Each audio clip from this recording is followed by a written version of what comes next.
Channel को subscribe, like और share करें। नोटिफिकेशन पाने के लिए बेल आइकन। जय हिंद दोस्तों। इस वक्त हमारे साथ में गांधीनगर विधायक माननीय श्री अनिल वाजपेयी जी हैं। 2 दिन पहले माननीय विधायक जी ने एमसीडी में हो रही सीलिंग को लेकर के जनता को की बात को रखा और कहा था कि मैं विकास आनंद जी जो एमसीडी के कमिश्नर हैं इनसे मुलाकात करूंगा और जनता की समस्या को लेकर के हल निकालने की कोशिश करूंगा। माननीय विधायक जी कल विकास आनंद जी से मिलने गए थे। क्या बात हुई है, विकास आनंद जी ने क्या कहा है, आगे जनता की जो विधायक जी ने कहा था कि ये कार्य होगा, नहीं तो मैं धरने पर बैठूंगा। मैं जानना चाहूँगा विधायक जी से, सर कल हमारे एमसीडी कमिश्नर से आपकी मुलाकात हुई है, मुलाकात कैसी रही और जनता के लिए क्या मैसेज होगा? नहीं, कल हमारे ईडीएमसी के कमिश्नर माननीय श्री विकास आनंद जी से हमारी 12 मुद्दों पर बातचीत हुई है जी। लेकिन सबसे पहला जो हमारा अहम मुद्दा था वो गांधीनगर में ईडीएमसी के द्वारा जिस तरीके से लोगों के घरों में सीलिंग के नोटिस भेजे जा रहे हैं, लोगों के फैक्ट्रियां सील की जा रही हैं, लोगों के घरों में अगर कोई छोटा रोजगार करते हैं वो सील किया जा रहा है, लोगों के जो 50 साल 40 साल पुराने लोग जिनके पास ईडीएमसी के कागज़ मौजूद हैं उनके खोखे हटवाए जा रहे हैं। इन सब मुद्दों पर मैंने माननीय विकास आनंद जी से बात की और उसमें ये भी एक मसला आ रहा था कि जिन लोगों का जीएस कटा हुआ है उनको भी एमसीडी के कर्मचारी उनकी भी सीलिंग कर रहे थे। तो ये सारी बात क्लियर हुई है और हमने ये सारी बात एमसीडी के कमिश्नर के समक्ष रखा है। वो उन्होंने गंभीरतापूर्वक वो खुद भी इस पर विचार कर रहे हैं और कोई ना कोई रास्ता निकाल रहे हैं।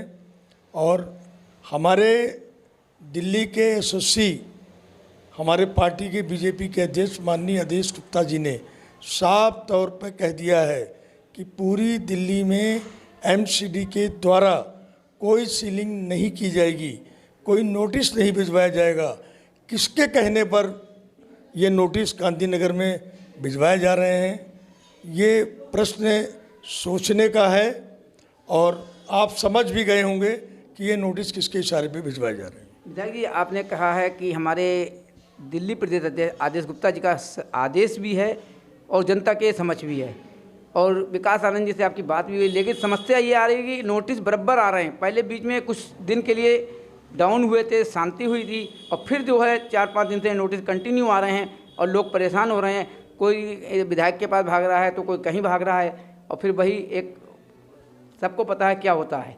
उस पर क्या कहेंगे कि टाइम कितना लगेगा? आदेश गुप्ता जी का आदेश कहाँ तक मान्य होगा या अपनी ही पार्टी में कोई? और जो माननीय हमारे आदेश गुप्ता जी जो दिल्ली भाजपा के अध्यक्ष हैं उनके आदेश का सशर्ता पालन किया जाएगा। और माननीय विकास आनंद जी जो कमिश्नर एडीएमसी हैं बहुत अच्छे अधिकारी हैं, उन्होंने बहुत गंभीरता से हम लोगों की बात को सुना है और उन्होंने इसका हल निकालने का आश्वासन भी दिया है। बल्कि उन्होंने ये भी कहा है कि जिन लोगों के ट्रेड लाइसेंस नहीं बन रहे हैं वो सारे व्यापारी ट्रेड लाइसेंस बनवा सकते हैं। उसके लिए कैंप लगाने की भी बात उन्होंने कही है जिससे लोगों को सीलिंग से मुक्ति मिल जाएगी। डी सीलिंग को लेकर के लोग परेशान हैं, क्या शुरुआत कब से होगी? यानी डी सीलिंग के लिए सीलिंग जिनके यहाँ हो गई है उनकी डी सीलिंग का प्रोसेस शुरू है और जो लोग डी सीलिंग के लिए अप्लाई कर रहे हैं उनकी जो सीलिंग है वो डी सीलिंग में कन्वर्ट हो रही है। और उसके लिए अगर किसी को कोई दिक्कत आती है तो कमिश्नर साहब ने कहा कि मुझसे भी सीधा मिल सकता है और हमारे थ्रू भी जो है हम अगर मेरे ऑफिस में भी आएगा तो मैं भी अधिकारियों से बात करके उसका जो है मसला कहीं ना कहीं सॉल्व कराऊंगा। सर जैसे कि काफ़ी पुरानी सीलिंग करी हुई हैं, 7 साल 8 साल हो गए, कुछ 9 साल हो गए, आज तक जो है सीलिंग खुली नहीं है, लोग परेशान हैं, जगह जगह भटकते हैं, उनके लिए क्या रास्ता है? देखिए उसके लिए 2 बातें हैं। एक सीलिंग मॉनिटरिंग कमेटी ने की है और मॉनिटरिंग कमेटी में उन लोगों की सीलिंग हुई है कि जिनको प्लाट दे दिए गए, बवाना के अंदर प्लाट दे दिए गए, अब उनको प्लाट दे दिए गए कि भाई आपको आपकी चली हुई फैक्ट्री के अगेंस्ट में हमने प्लाट दे दिया है और आप बवाना शिफ्ट कर जाएं। जो लोग आज तक बवाना नहीं गए हैं वो मॉनिटरिंग कमेटी का ऑर्डर है, उसमें ईडीएमसी भी मॉनिटरिंग कमेटी से रिक्वेस्ट करेगी, मगर उसके अंदर भी आप अगर फॉर्मेलिटीज़ पूरी करते हैं और आप अगर सारे दस्तावेज का जवाब दे देते हैं तो आपकी भी उस फैक्ट्री की भी डीसीलिंग होगी। सफाई समस्या को लेकर जैसे कि खत्ते हैं, आपने उस वहाँ पे बात उठाई खत्ते के ऊपर भी, रोड के ऊपर कूड़ा आ जाता है। सब्जी लेने वालों को मंडी के अंदर भी देख लो, और हमारा जो आज़ाद नगर है या रतन देवी स्कूल के पास देख लो, लोगों का निकला दूबर हो जाता है, बदबू आती है। और खत्ता जो है भरने की जगह पे रोड पूरा जाम हो जाता है। उसके ऊपर क्या बात हुई है? देखिए, उसके ऊपर बहुत लंबी बात हुई है, और मैं समझता हूँ किशन नगर जो सत्संग मार्ग है वहाँ पर जो ढलाव घर है, कांति नगर हमारी दिल्ली की पहली पॉलिक्लिनिक है, वहाँ का ढलाव घर है, कच्चे मोहल्ला गांधीनगर मेन रोड उसका ढलाव घर, कैलाश नगर में मेरा ही ऑफिस है और बाहर उसके ढलाव घर बना रखा हुआ है। और मेरा कहने का मतलब ये है कि जितने भी कई ढलाव ऐसे हैं कि जो बिल्कुल जिनका कूड़ा सड़क तक आ जाता है। गांधीनगर एशिया की बिगेस्ट मार्केट है और लोग दिल्ली से बाहर से आते हैं, और अगर आकर वो देखते हैं कि मेन रोड मार्केट में अगर कूड़ा अगर पड़ा हुआ है तो ये चिंता का विषय है और इससे बीमारी भी फैलती है। अब जैसे मैं बुलंद मस्जिद का आपको बताना चाहता हूँ, बुलंद मस्जिद में 30 गज का ढलाव है और 100% रेजिडेंट है वहाँ पे।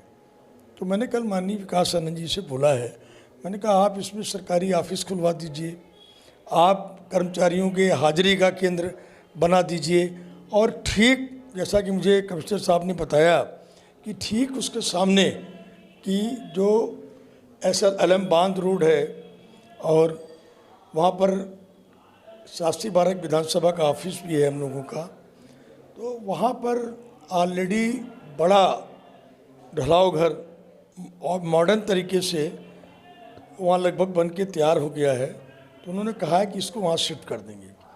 ऐसे ही कांति नगर का है, ऐसे ही आपका कैलाश नगर का है। तो इसके बारे में कमिश्नर साहब खुद बहुत अच्छे अधिकारी हैं और बहुत गंभीर हैं। उन्होंने कहा है कि बहुत जल्दी इसका समाधान में निकाल देंगे।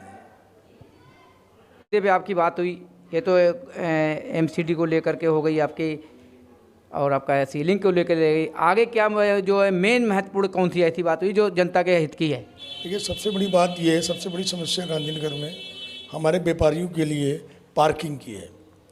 मैंने उनसे कहा, मैंने कहा पुस्ते से शमशान घाट से लेकर और जहाँ कैलाश नगर पुस्ता ख़त्म होता है मदर डेयरी तक, जिसको कॉन्ट्रैक्टर को ये पार्किंग अलाट हुई, एरिया अलाट होता है 100 मीटर 200 मीटर, सपोज कीजिए अगर उसको 200 मीटर एरिया अलाट हुआ है, उसने पूरी पुस्ते की मार्केट घेर रखी है। तो मैंने माननीय कमिश्नर साहब से कहा है कि या तो पूरी पार्किंग उसको अलाट कर दीजिए, तो कम से कम MCD को रेवेन्यू तो आएगा। रोड के ऊपर गाड़ियाँ खड़ी मिलेंगी आपको पुस्ते रोड पर, ये आपके मार्केट से निकलते ही हर जगह देखो पार्किंग की गाड़ियाँ रोड पे हैं, उस पर कोई रोक नहीं होती है। आपको याद होगा सांसद जी हमारे जो वहाँ गए थे अपना 1 रुपये रसोई का उद्घाटन करने, उस टाइम भी बड़ी वहाँ पे स्थिति ख़राब थी, लेकिन आनंद फानंद में ट्रैफिक वालों को बुला करके गाड़ियाँ हटवाई गई। वो कब स्थिति सुधरेगी? देखिए, मैंने पार्किंग की बात की है, और जहाँ की आप बात कर रहे हैं उसके नीचे एक सर्कुलर रोड गया हुआ है। गांधीनगर मेन रोड और पुस्ता रोड के बीच में एक सर्कुलर रोड, एक रोड हुआ करता था। उस रोड पर बड़े बड़े भूमाफिया, असामाजिक तत्व और बड़े बड़े दल के राजनीतिक नेताओं के वहाँ पर प्लाट हैं उनके। अभी मैं कुछ दिन पहले जब मैं गया था तो वहाँ 20 सड़क पर लोगों ने शटर लगा दिया। तो जब मैंने माननीय LG साहब को इस ओर इसका ध्यान दिलाया तो वो शटर हट गया है। अगर वो सर्कुलर रोड बन जाएगा तो मैं समझता हूँ गांधीनगर में जाम की आधी समस्या ख़त्म हो जाएगी। अगर किसी को गांधीनगर से शमशान घाट वाला रास्ता जाम है, या मुल्तानी मोहल्ले जाना है, या गांधीनगर थाने जाना है, तो अंदर सर्कुलर रोड से सीधा निकलेगा और बीच में जो रोड निकले हुए हैं वहाँ से वो डाइवर्ट हो जाएगा। ये बड़ा गंभीर मुद्दा है और इस पर बड़े बड़े नेताओं ने कब्जा कर रखा है। उन्होंने बिल्डिंगें खरीद ली हैं कब्जा करके, और मैं कहता हूँ इसकी जांच होनी चाहिए, और जितने भी ये बड़े नेताओं के प्लाट हैं सामाजिक तत्व भूमाफियाओं के, इनके कैंसिल होने चाहिए और इनके खिलाफ कानूनी कार्रवाई होनी चाहिए। गांधीनगर कैलाश नगर क्षेत्र के बीच में ट्रांसपोर्टरों का बहुत बड़ा आतंक है कि रोड दुकान ले रखी है, बड़ी बड़ी गांठियाँ होती हैं मार्केट की, पूरे दिन रोड के ऊपर आपने देखा होगा, कई बार मैंने न्यूज़ पे भी दिखाया है, उसके ऊपर कोई कार्रवाई नहीं होती है। इस पर कहाँ तक ये स्थिति रहेगी, क्या कार्रवाई होगी? केवल वही है कि खाना पूर्ति चलती रहेगी जेब के गर्म करते हुए। देखिए, अभी मैंने आज से कुछ दिन पूर्व मैंने दिल्ली पुलिस के नए कमिश्नर माननीय श्री राकेश अस्थाना जी से भेंट की थी। हमने उनको भी रिटर्न में लिख के दिया था। हमने जॉइंट कमिश्नर ऑफ पुलिस जो हमारे इस रेंज के आते हैं, हुडा साहब, हम सारे विधायक उनसे भी मिले थे और मैंने गांधीनगर की इन सब समस्याओं का ध्यान उनकी ओर आकर्षित किया था। उन्होंने निर्देश भी किया था कि 10 दिन के अंदर इस पर एक्शन होना चाहिए, लेकिन मैं समझता हूं कि 10 दिन अभी हो गए हैं। लेकिन मेरी जानकारी में आया है कि ट्रैफिक वाले को निर्देश आ चुका है और 12 बजे से लेकर 8 बजे तक लोडिंग अनलोडिंग गाड़ियों पर बैन होने जा रहा है। कब से? मेरे ख्याल से 1 आध दिन में शुरू हो जाना चाहिए। ये थे गांधीनगर के विधायक जिन्होंने जनता के हित को लेकर के हमारे EDMC कमिश्नर विकास आनंद जी से मुलाकात की और बहुत ही अच्छा उन्होंने आश्वासन भी दिया, बहुत जल्द इससे निजात मिलेगी। और हमारे आदेश गुप्ता जी, दिल्ली प्रदेश अध्यक्ष भारतीय जनता पार्टी के, उनका भी ये आदेश है कि सीलिंग बिल्कुल नहीं की जाएगी, खास तौर पर MCD EDMC के द्वारा जो